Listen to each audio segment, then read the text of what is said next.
Hello friends, সকালের খাবার বানিয়েছি আজকে কিন্তু রুটি, শুকনো রুটি করিনি। আজকে রুটিগুলো তেলে ফ্রাই করে নিয়েছি।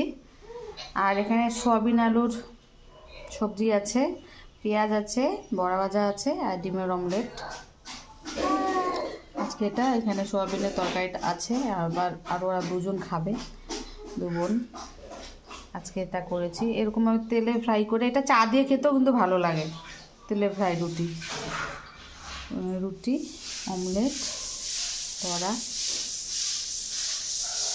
সয়াবিনের তরকারি।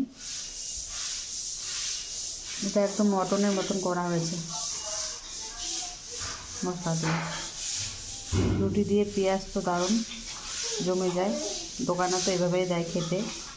তো আজকে এটাই করেছি। ভালো লাগলে লাইক কমেন্ট শেয়ার করবেন, সাবস্ক্রাইব করতে ভুলবেন না। Bye bye.